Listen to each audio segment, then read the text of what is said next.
진다라는 것도 알아주시면 좋을 것 같습니다. 그리고 지금 여기에 표 정리를 해놓은 거는요. 저희 학원에서 이제 대표적으로 맡고 있는 학교들 세 개를 이제 비교를 해봤는데 현대고, 압구정고, 청담고를 기준으로 말씀을 드리면은 그래도 뭐 점수대가 얼마나 되겠어? 그리고 1, 2등급 그래도 몇 등 안에 들면 되지 않을까? 이런 생각을 하실 수가 있어서 그냥 한번 가봤어요. 그래서 올해죠. 올해 1학년 기준으로 말씀을 드리면은 현대고 같은 경우에는 이제 전교 14등 그리고 38등부터 39등 정도를 해야 1등급, 2등급이 나오고 평균적으로 1, 2등급이 나와야지 내신으로 서울권에 있는 대학교를 갈 수 있다라고 말을 합니다. 일반적으로. 그 다음에 압구정고 같은 경우에는 더 적어요. 압구정고, 청담고 같은 경우에는 그 학생이 200명도 안 되다 보니까 이제 1등급, 2등급을 받기가 훨씬 더 어렵습니다. 근데 여기까지도 그래도 우리 애들이 공부를 조금 열심히 해가지고 등수를 잘 받으면 되지 않을까라고 생각하실 수 있어서 또 미리 준비하셔야 된다는 걸 말씀드리고자 이제 1등급 컷, 현대고는 1, 2등급 컷, 그 다음에 압구정고하고 청담고는 1등급 컷을 밑에다 적어놨거든요. 성적으로 보시면 알겠지만 1등급 컷은 각각 99점, 99점, 8점이에요. 그러니까 이제 한 문제를 온전히 틀리면 1등급을 못 받는 거고요. 서술형에서 약간 부분 점수 깎이면 가까스로 1등급을 받는 정도. 이 정도로 지금 여기 주변에 고등학교가 형성이 되어 있습니다. 그래가지고 일단 너무 겁만 드린 것 같아요. 이제 중등과 고등 때 그렇다면 영어를 어떻게 딱 다르게 공부를 해야 되는지를 말씀드리고자 고등 영어에서는 일반적으로 내신을 어떻게 대비하고 있는지를 하나 넣어놨어요. 지금 거기 보시면 8개의 단계로 구성이 되어 있는데 고등 영어에서는 이 8개의 단계를 그 제한적인 6주라는 시간 동안에 다 계속 돌아야 돼요. 여러 번 이거를 반복을 해야지 학생들이 영어 과목에 한해서는 어느 정도가 된다라고 말씀드립니다. 근데 이제 그 밑에다가 설명을 자세히 적어 놓긴 했는데 중등 때는 사실 여기 2번에 있는 본문 암기만 잘 해도 성적이 잘 나올 겁니다. 그러다 보니까 이제 제가 요 학원에 와서 가르치는 학생들 중에도 이제 학교 영어 공부 방식에 너무 몰두되어 있는 친구 중 한 명은 이제 중학교 때 문제를 되게 많이 풀었나 봐요. 그냥 본문 한번 외우고 처음부터 끝까지 문제만 여러 번 풀어서 100점을 맞던 친구여서 그런지 모르겠는데 저한테 되게 많은 자료를 요청을 하더라고요.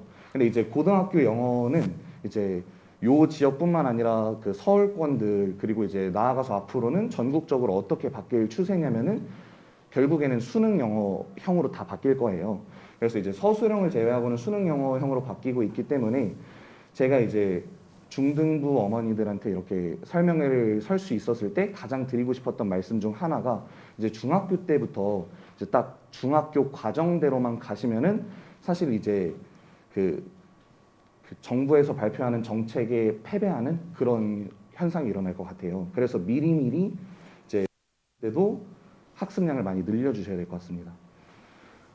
그래서 이제 가장 중요하게 강조드리고 싶은 건요. 여기 4개 중에서 두 번째에 있는 건데 결국에 고등 내신과 나아가서는 수능 영어를 정복하기 위해서는 가장 중요하게 포인트로 잡아야 될 게 더 베이직일 것 같습니다. 그러니까 쉽게 얼마나 많은 단어를 그동안 많이 학습을 그다음 올바른 해석을 위해서 얼마나 많이 노력을 했고 그리고 나아가서는 문제에다가 이 배웠고 외웠던 내용들을 적용하기 위해서 시간을 얼마나 투자를 했는가 이거를 이제 보는 시험으로 바뀌고 있다라고 알아주시면 좋을 것 같습니다. 그리고 실제로 그냥 참고하시라고 말씀을 드리면은 이제 제가 맨 첫 페이지에도 소개가 되어 있는데 제가 대학원에서도 이제 학업을 좀 하다 보니까 수능을 출제하시는 교수님들하고도 대화를 나눌 기회가 조금 있어요. 그래서 나눠보면은 가장 많이 하시는 말씀이 절대평가로 바뀌고 나서 애들이 영어를 못해진 게 너무 느껴지셔가지고 이제 조만간 수능 영어도 난이도가 절대평가임에도 불구하고 난이도를 높여야 되지 않을까라고 말씀하셨던 게 2019년이거든요. 그리고 나서 지금 저한테 그 말씀을 하셨던 교수님이 작년 올해 수능 출제위원으로 들어가셨는데 지금 그 수능 1등급 비율을 보시면 알겠지만 확 떨어지고 있습니다. 그래서 앞으로 수능 영어도 절대평가라고 절대 효자 과목으로 냅두는 게 아니라 점점 더 어려워질 전망이니까 그것도 관련하셔서 그냥 가장 기본적인 영어 학습을 하려면 어떻게 해야 되는지 생각을 하시면서 대비를 하시면 좋을 것 같습니다.